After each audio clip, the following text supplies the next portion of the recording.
السلام علیکم. کیسی ہے میری یوٹیوب فیملی؟ امید کرتی ہوں آپ سب لوگ ٹھیک ٹھاک ہوں گے، خوش ہوں گے.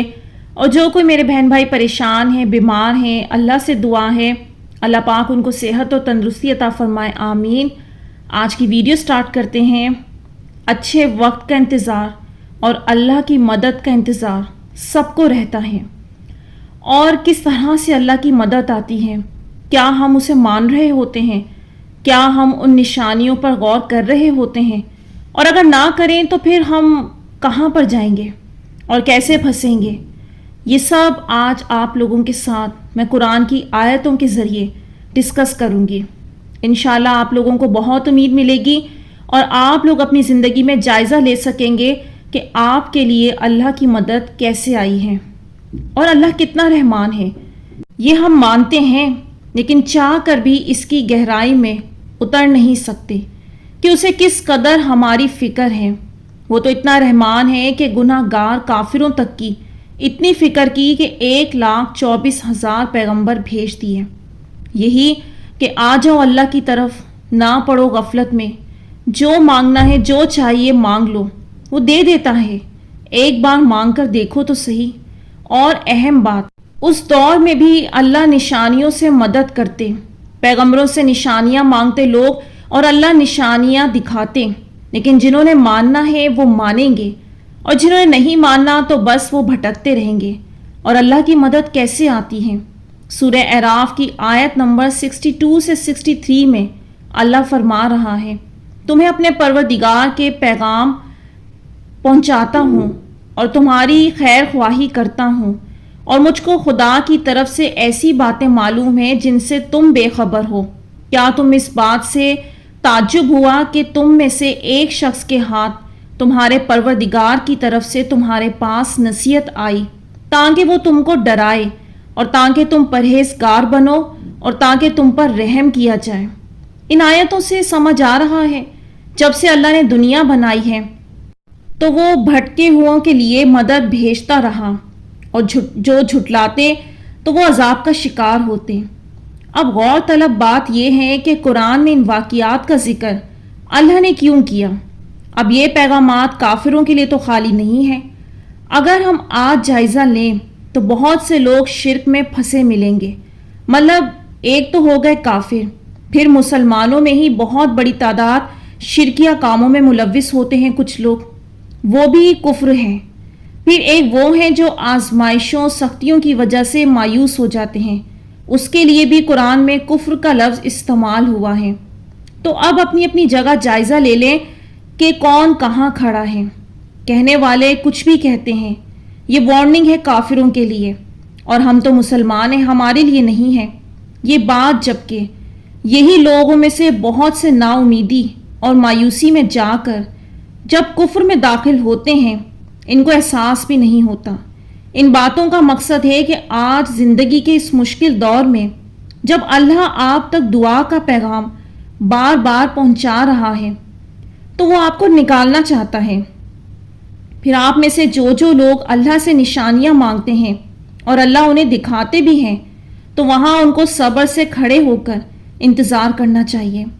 لیکن بہت سے لوگ شیطان کے حملے کو سمجھ نہیں پاتے اور نشانیوں کو خود کے تصورات سمجھ کر پھر سے دوبارہ ڈپریشن میں چلے جاتے ہیں.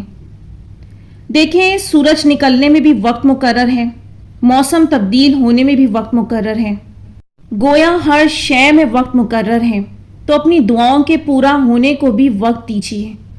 اچھا، اب اللہ جب چاہتا ہے آپ کی زندگی میں خوشیاں لانا تو کیسے یہ سائن معلوم ہوں گے؟ سب سے بڑی مدد اس کی یہ ہے کہ وہ آپ کو پہلے بدلنا شروع کرتا ہے. بہت سی کہانیاں میرے پاس آئیں جس میں یہ ثبوت تھا کہ وہ گناہوں میں مبتلا تھے، پھر اللہ نے انہیں کسی نہ کسی طریقے سے توڑا، انہیں بدلا اور پھر معجزے کیے. تو اسی طرح جب اللہ کی مدد آتی ہے تو کوئی بیمار ہے تو اچانک کوئی ذریعہ بن جائے گا، کوئی علاج کروا دے گا. کوئی جادو میں پھنسا ہے تو اللہ کسی سچے اللہ والے سے ملوا کر علاج کروا دے گا. پھر کبھی کوئی ویڈیو، کوئی پوسٹ ایسا وسیلہ بن جائے گی کہ بندہ دعا پر قائم ہو جائے گا. لیکن ذلیل و خوار ہو جاتے ہیں وہ جو کہتے رہے نہیں یہ تو سب اتفاق کی باتیں ہیں، ایسی کوئی خاص بات نہیں، بس ایسے ہی ہو گیا وغیرہ وغیرہ.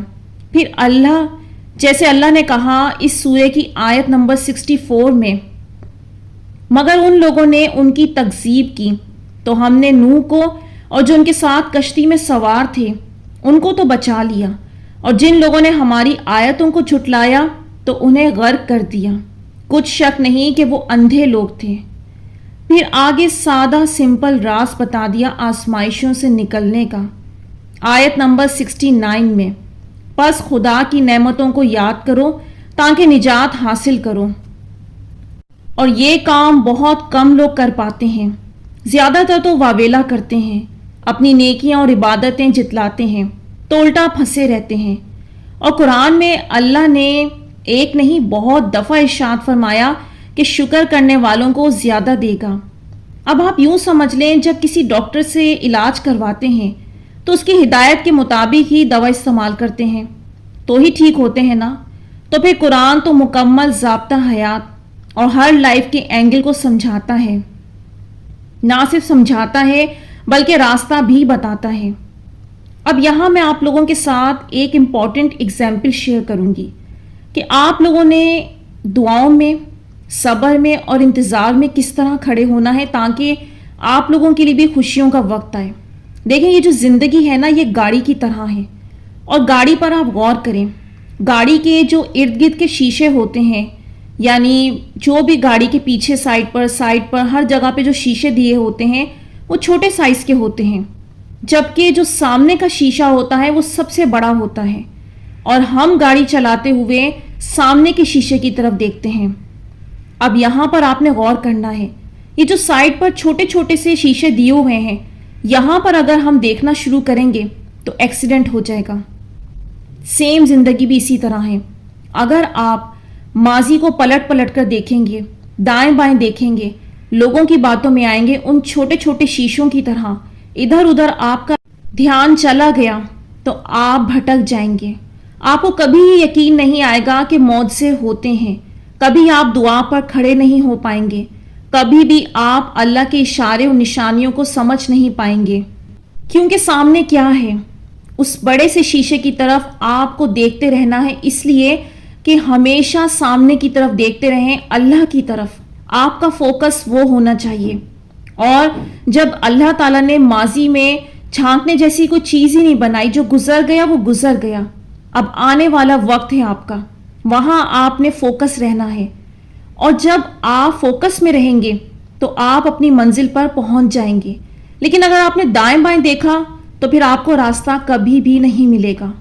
ان باتوں کو غور سے سمجھیں، یہ میں آپ لوگوں کو اس لیے سمجھا رہی ہوں کیونکہ دعا کرنا بہت آسان ہے، لیکن دعائیں مانگنے کے بعد اس کا صبر سے انتظار کرنا، اس کے پورا ہونے کا، اس کے ظاہر ہونے کا انتظار کرنا، یہ ایک بہت ہی زیادہ صبر والا کام ہے۔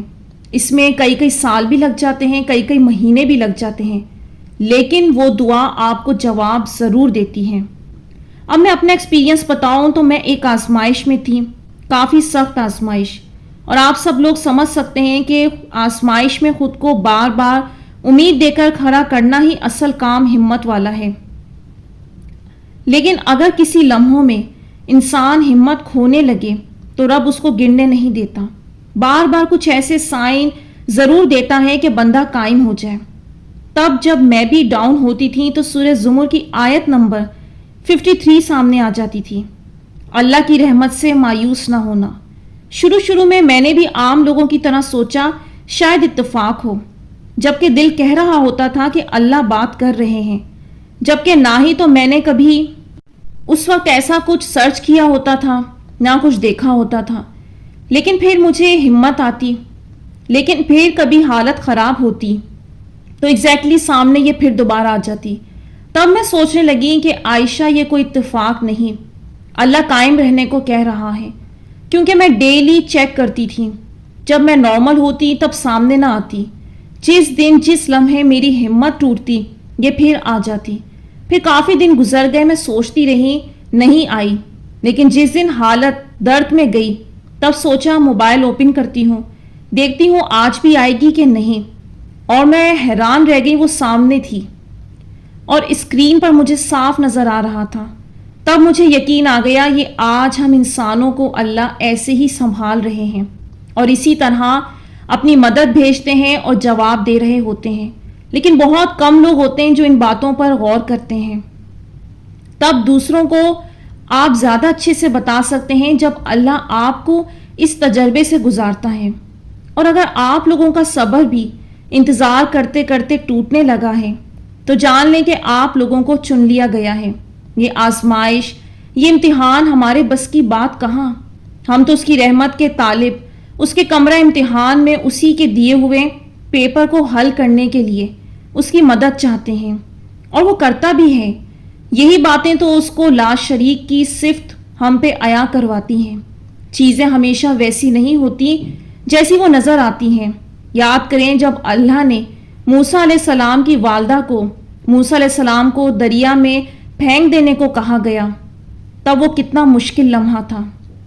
یوسف علیہ السلام کو کنویں میں تنہا چھوڑ دیا گیا، یونس علیہ السلام کو مچھلی نے نگل لیا، ابراہیم علیہ السلام کو آگ میں پھینک دیا گیا۔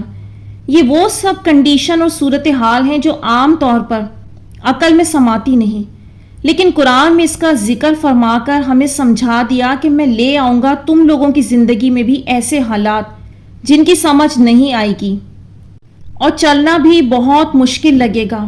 بہت سو کو لگے گا کہ ان پر شاید ظلم ہو رہا ہے، بس ایک جیسے ان کی ہی نہیں سنی جاتی، لیکن تب آپ یہ سب یاد کر لیجئے گا کہ آغاز میں ان کی نہ سمجھ آنے والی سخت آزمائشیں آئیں اور اختتام ایسے کہ عقل دنگ رہ جائے۔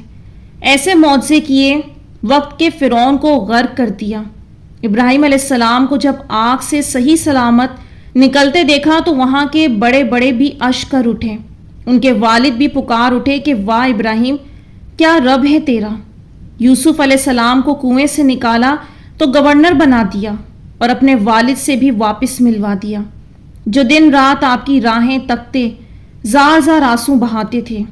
اللہ نے ہمیشہ ہمارے لیے اچھا سوچ رکھا ہوتا ہے، وقتی طور پر شاید اچھا نہ ہونا ہی ہمیں اچھا لگ رہا ہو، مگر اختتام ہمیشہ اچھا ہوتا ہے۔ اللہ نے ہماری سوچ سے بڑھ کر ہمارے لیے اچھا سوچا ہوتا ہے۔ اگر آج آپ مشکل حالات سے گزر رہے ہیں تو یقین رکھیں اور آنے والے کل کی بہتری کے لیے پرعزم رہیں۔ معجزات تبھی رونما ہوتے ہیں جب اللہ سے رہنمائی لیتے ہیں۔ تمام طاقت، تمام حکمت، تمام دانائی ایک بس اسی کے پاس ہے، اور اس کی رحمت ہر چیز کو گھیرے ہوئے ہیں۔ تو یہاں میں ویڈیو کا اینڈ کروں گی۔ امید کرتی ہوں آج کی ویڈیو نے آپ لوگوں کو کچھ ہمت دی ہو، کچھ موٹیویشن دی ہو۔ تو مجھے دیجیے اجازت، اپنی دعاؤں میں یاد رکھیے گا، کمنٹس میں اپنی رائے کا اظہار ضرور کیجیے گا۔ آپ سبھی میری دعاؤں میں شامل ہیں۔ انشاءاللہ نیکسٹ ویڈیو ملوں گی۔ اللہ حافظ۔